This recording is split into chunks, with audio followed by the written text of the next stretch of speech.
Hey everybody, welcome to TV Chef Fantasy League. I'm your host and commissioner, Mike Cabalon. This week there was no episode of MasterChef, so Yeah. instead we decided to do a mini-sode. So I've got my co-host Ify Wadiway here with me. Ify, how was your 4th of July? Oh, it was good. It was good. I went to three different barbecues, got a lot of Three. three different Whoa. barbecues. Okay. Got chefed up, and you really got to taste the flavors of freedom. How about you? What did you get into? I am currently in an Airbnb in Paso Robles, or as the locals I've discovered call it, Paso Robles, which is weird and offensive to my ears. But I'm looking out my window at horses. I'm like on a farm somewhere, and there's three dogs right outside this door who are dying to get in here because I'm the only human in here. A woof. A A woof woof. indeed. Yeah. Okay, I gotta know what was the spread like at three different 4th of July parties? Okay, this is a very good question. So one was like a potluck situation, and I really the first one I did let down because I did have my BuzzFeed.com video winning mac and Oh, cheese of course, yeah. that I said I was going to bring, but then I just ended up not having time. So I went to Oh, Cheesecake Factory, bought okay. a cheesecake. And someone they like labeled someone who brought a mac and cheese so it can be there. So someone was trying to compete at this event. And I tasted theirs. It was really good, but I definitely Yeah, would have. sure, of But course. I guess the world may never know. But that is How bold. is the Cheesecake Factory mac and cheese? Well, I brought Cheesecake Factory cheesecake. I'm gonna do Oh, what oh, they do sorry. well. Okay, Yeah, I see. but Yeah, yeah. that's actually a really good question to ask because we were talking about it because the Cheesecake Factory cheesecake is pretty pricey. And me and him were talking about it, and I was like, well, that's because that's their thing. That's what they do well. Yeah, Like exactly. It's in like the name. Cheesecake Factory's menu as a whole is like all right. Like their food Yeah, yeah, is all yeah. right, but There are really hits and there are misses. Yeah. you're there to end with the cheesecake. And I feel like Marie Callender's was the same way where their Mm-hmm. cakes were Cakes and the pies. so good. The food, Yeah. all right. Yeah, yeah. You're there for dessert. Yeah. There used to I be once, oh, oh, go go ahead. for it. This is my Cheesecake Factory cheesecake story. Is when I was a kid, I met Olivia Newton-John because she was playing. I grew up in Las Vegas, and she was playing like Pahrump or like some city outside of Las Vegas, and it was the last stop of tour. And everyone on our crew really wanted this cheesecake from Cheesecake Factory, but there wasn't a Cheesecake Factory in Pahrump, Nevada. So they were going to send someone to the city to get this cheese because it was like on her rider. She's like, I want this for my crew. And Yes. my mom was dating the sound guy at the time, and he's like, "Well, my girlfriend's coming up from the city," and they're like, can she just bring up a couple of these cheesecakes?" So we went to Caesar's Palace, got a bunch of these cheesecakes, drove out to Pahrump, and then when we got there, they're like, "Do you want to just give them to her?" So we like went backstage and met Olivia Newton-John, and somewhere there's a photo of like 9-year-old me with Olivia Newton-John holding a bunch of Cheesecake Factory cheesecakes. Wow. Look at you holding it down. You that might have been what rocketed it into fame. You don't even know. Yeah, you're welcome, Cheesecake Factory. Yeah. Yeah. They should be sending you free cheesecakes for life. Uh yeah, but yeah, so I brought that and that was pretty cool. And the second party, Carl Tart was there on the grill and he was make doing the classic burgers Sure. links. My friend Jess Gow made a wonderful potato salad and banana pudding, which Ooh. yeah, oh yeah, Okay. it was a good time. And at the party after didn't have much food. So Right, right. yeah. Yeah, yeah. Okay. All right. Well, this sounds like a killer 4th. We're here now. We should say that Sierra is somewhere in the remote Italian countryside enjoying a wedding. Oh Possibly the yeah. most un-American thing you could do is be in a different country, I but know. Truly. It's true. I'm really, you know, wondering what where we her have. allegiances lie. Yeah, running to Italy Yeah. during America's holiday. Sierra's gonna have to answer for this when she is back. Yeah. Now you'll have something to look forward to on the next episode because we're gonna we're gonna grill Sierra. There will be a grilling in more way than one. Yes. Oh man. But Okay. yeah. Here's the topic that we had prepared for our mini-sode. Yes. If you had to design your own cooking competition show, what would it look like? Oh, yes. Mine that I wanted to come up with, and I kind of gave, a little heads up is something. like an like because going to see you and your band karaoke without the E, Oh, if here y'all we are, go. Okay. it really reminded me of the true emo era. And I also thought of another era, which was where VH1 was just throwing shit at a wall. And if it was could be a reality show, Yeah, yeah, then yeah. that's what it's gonna be. So yeah, I'm thinking of an emo cooking show competition. Okay. Wow. One chef is paired with one band on emo Mount Rushmore, Okay, okay, yeah. and they are oftentimes tasked with a dish that has to be done with something in in the emo world. So like it's like Okay. okay, first albums. So what was their first album? Oh, You got to do a meal based off of the first album, and then wow. the emo band you're paired with has to do a reimagining of a song from that album. So Wow. it's a dual competition. I Yeah. feel like the band is definitely getting the bigger slice of work, but it's VH1. They'll make sure that they want to do it, Well, I I don't know. guess. I kind of feel like, look, you do what you do, I do what I do. It's like a chef. If you tell a chef, like, come up with a meal, they can do. If you tell a musician, like, come up with a song, they should be able to do it. You know what I mean? Yes, I know. So, hey, so I think it would start there, but then I was like, I want to dig deeper because competition shows, something that we like from our shows is, Top Chef is the highest end of it, right? Where Yeah. it's like chef, storied chefs who are trying to get this title that's probably going to launch them into kind of finding a restaurant group and change their Mm-hmm. career forever. Mm-hmm. Master Chef, you're trying to get acknowledgement and maybe some rise to fame. And so Mm-hmm. what's something that's like in the middle of those two spectrums that would be interesting, fun, and funny? And I think it'd be like it's a mix between MasterChef, Top Chef, and Undercover Boss, where you have you have the roles reverse. Which restaurant can do better. You pair two restaurants from each other, and two servers are now the head chef for the day, and they have to make a Oh, whole wow. menu. Wow. And their chef and shift manager are now the servers, and they have to be in charge of serving. And whoever kind of runs the tightest ship wins. Okay, to be clear, this is separate from the emo idea. This But yeah, is yeah, the just emo idea it was that's show was number was one. that's show number one. The Okay. next one is flipped kitchen. Yeah. Oh, I like. I was gonna Yeah, say like wife swap, but restaurants. But Flip yeah, Kitchen is much more succinct. yeah. Flipped kitchen, and see who can hold it down. Okay, that's a pretty good one. That's closer to my idea that I came up Oh, with. nice. Okay, and granted, this idea is I started with the name and worked my way backwards, so we're still workshopping That's here. the best ideas, though. Okay, it's called Kitchen Island, Okay. and you have it's like Love Island style. You find like a remote small island. You bring 12 chefs out. And I originally I'm like, okay, it's a cooking competition on an island, like sort of Survivor, but food. And then I was like, but it's called Kitchen Island, so I feel like there should be some sort of interior design portion. And maybe this is muddying it, but maybe it's like basically Restaurant Wars, where it's like you take teams of like chef, restaurateur, designer, sommelier, and you're like, okay, you guys have this, like, you got to build a restaurant this week, and then it's like whoever wins, whoever has the better restaurant that week stays, and the losing team's got to get off the island. I like that. That's I the like best I that. got. That's the best I got. It's really, Yes. it's mostly in the name. Yeah, I like that too because you have the fun of just surviving the island up until the cooking challenges too. Yeah. And I feel like, yeah, I'm all in. Yeah, I don't I know love how it. to incorporate. It feels like the island wants to be incorporated, where it's like the chef's got to go for it. You got to catch a crab to Yes. cook a crab. You know what I mean? Yeah. Because what I was thinking is you're doing like a battle royale things where chefs land on the island and Oh, they have to meet at different cook stations on the island and have a head-to-head competition. But they have to forage their way to the cook station, and whatever the challenge is, hopefully they forage the right thing to go with it.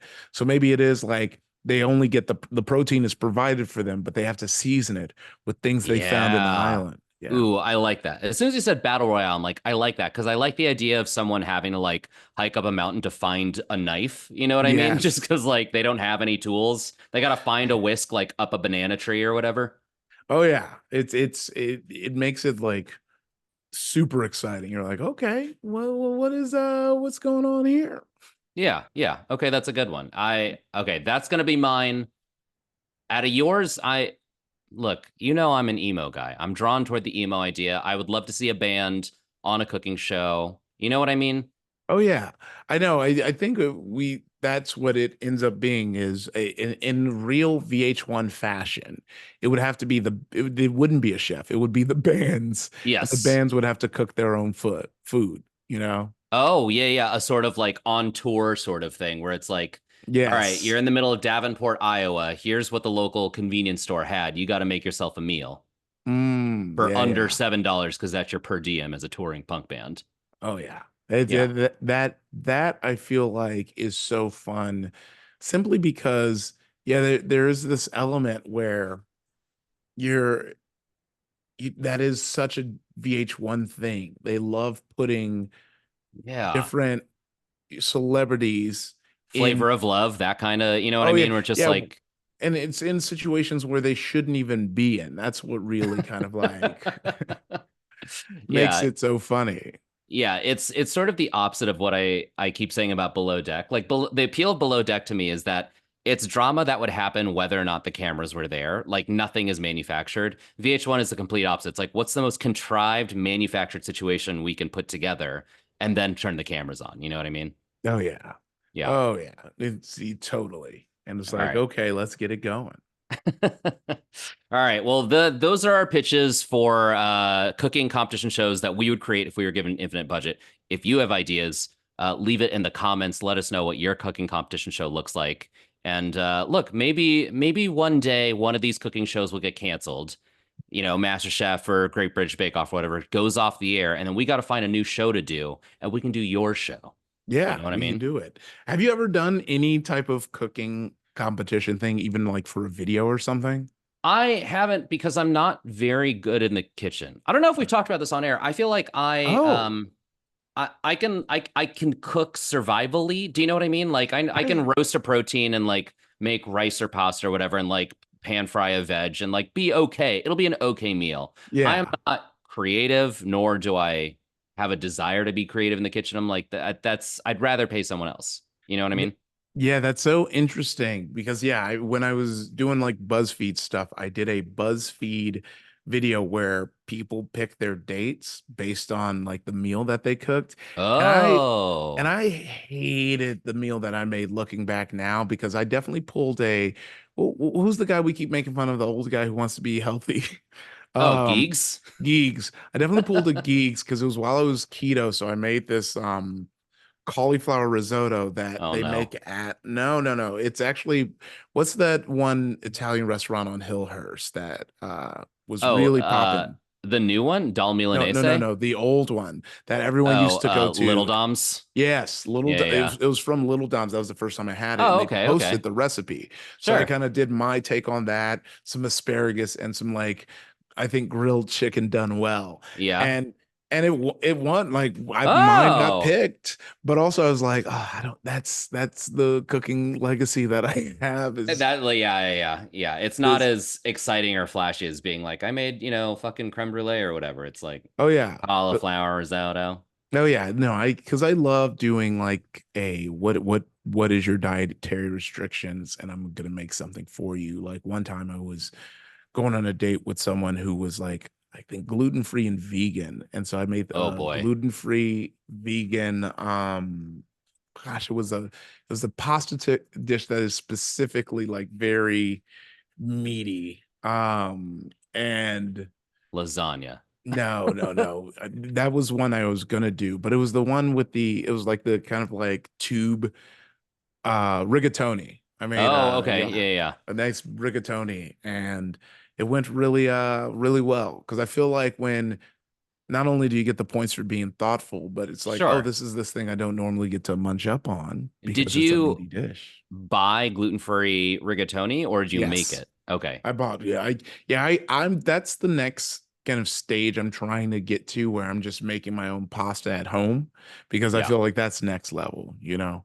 Uh How often are you going to making a meal for your date as the go-to date idea? Are you doing this date one, date two? Do you know what I mean? oh, it's usually date one. And it was like definitely when I Wow. was like, single. I mean, it's the classic, because guys will be like, "Hey, you want to come over and watch Netflix?" And that is so transparent. Yeah, yeah, yeah. What isn't transparent is making you a whole meal, and then you're like, Yeah. "Ooh, okay, you That's a fed power me." move. Yeah. Yeah, Okay. yeah. See, I guess that is like that's so far from my dating playbook because it's not in my skill set. You know what I mean? Like I wouldn't offer to do that because the meal would be bad and there would be no date number two. Okay, well, what is your dating playbook? Now I'm interested. What is the Mike Cabalon go Okay. to first date? First date is drinks because to me it's I think people get on drinks because it feels like a basic bitch idea, but I'm like, it's to me, it's a classic and it works, because it's one, escapable. If the date is going bad for either of us, you can simply say, I'm not going to have another. I got to go. Oh, I forgot I have this other thing. Yeah. So that's number one. Number two, it is face to face. So I think that going to the movies is a bad first date because you're not Yes. talking to each other. So you're able to talk to each other. And number three, if the date's going well, conversely, you can brush a leg. Do you know what I mean? You can Oh leave a yeah. hand lingering on the table. So Oh it's like yeah. it and also, I mean, maybe this isn't a possibility in other cities, but even if you're sober, there are places here in LA where you can get A non-alcoholic mocktail. drink. Yeah, Yeah. exactly. So it's like it sort of works for everyone. There isn't really a kind of person who wouldn't want to do it. Or I mean, there is. That's a crazy thing to say, but just like I wouldn't want to date that person anyway because I like going out to get drinks. Yeah. Definitely. Yeah, so Yeah. that's date number That's one for me. that's a get drinks first date isn't too bad. I just rush to do dinners because dates are an excuse to eat somewhere like delicious and fun. Right, right. I think we've had this conversation before. I don't think, men can go out to eat on their own. You look like a serial killer. No. We have not had this conversation Oh, before. really? You really Yeah. feel that way? Yeah, I feel like when you're a dude alone eating at a restaurant, it's like who's this Norman Bates fella right here? Like, now, I'm not saying that you can't be like two dudes having a platonic dinner, like Sure, that's just, sure. or date, not Yeah. to be heteronormative, but Yeah, I yeah. think a singular cis het man sitting at a table eating food alone is danger. You Wow. look like you're I'm like you must be stalking the waitress or something like that. I see, a femme them, eating. I'm like, oh yeah, hell yeah, solo date. You're doing your own thing. You don't need, you're going against ideals. Man, eating alone, nah, I don't trust you. Wow. I eat alone Oh frequently. man, Mike. I love a solo meal. I love sidling up to the bar because there's, a lot of restaurants reserve the bar for walk-ins. Yeah, And I uh-huh. love just taking a bar seat to myself. I feel Okay, I like, feel like a bar seat. Yeah, that's fine. I'm thinking like oh, a table for two by yourself, flopping out your little napkin, straighten it on your lap, yeah, and you're yeah. like twiddling your fingers as you get ready to bite into Okay, yeah. a So dinner. if the server has to take away one set of like plates and utensils, that's a Well, red flag for you. see, now we're bouncing back because the because if the server takes away the plate, that now I'm looking at the server because I'm like, what's going on? You didn't have to do all that. Just leave the plate there. When you're taking the plate away, you're like, look at this guy. He's He's alone. alone. His Now I'm on date the skipped side. out on it. Yeah, Yeah, okay, yeah. yeah. Now I'm on the side of the man in that situation, which is, yeah, you just got blasted that you're eating alone. But from that point on, I am now against you because you're eating alone at this table for two. I feel like when I'm eating alone, I want people to think, "Oh, he must be a critic." Going back to one of Sierra's favorite references, I feel like the guy from Ratatouille. You know what I Oh mean? He yeah. doesn't. It's not him and his wife. It's just he's a food critic, so he sits down, he has a meal. That's what I want to be. So you're sitting there with stolen valor. Yeah, Everyone's thinking you're a food critic as yeah, you eat alone. Wow. yeah. I always wear glasses when I'm eating alone. Yeah, actually, that's the hack for people afraid of looking like a serial killer. Come with a notebook, and as you take a bite, just scribble in it. Scribble, It's like, oh, yeah. he must. Oh, he's not alone. He's just a food critic. Yeah, yeah. Take a picture of the menu. People are like, he's doing it for research, so he Yeah, can refer yeah, back it's to it all when he's good. writing. Yeah. Yeah. Okay. All right, Nice. cool. Look, I feel good. Do you feel good? I feel good. All right, folks. Hopefully, here's the thing. We're at the mercy of the broadcast schedule, which we know Yeah. nothing about. So Yeah. when MasterChef is suddenly like, surprise, there's no episode this week, this is what's happening. So hopefully MasterChef will be back next week. I Yeah. have to imagine they will be. I can't Oh, imagine them yeah. I think taking it was. time off for the rest of Yeah. the season. No, I think it was just for the holiday, and they're like, okay, bye Yeah, bye. exactly. So we hope you had a great 4th of July. Thank you so much for listening to Iffy and I Ramble. We will be back next week with Sierra for another MasterChef episode. Thanks so much for tuning in. Bye bye. Bye.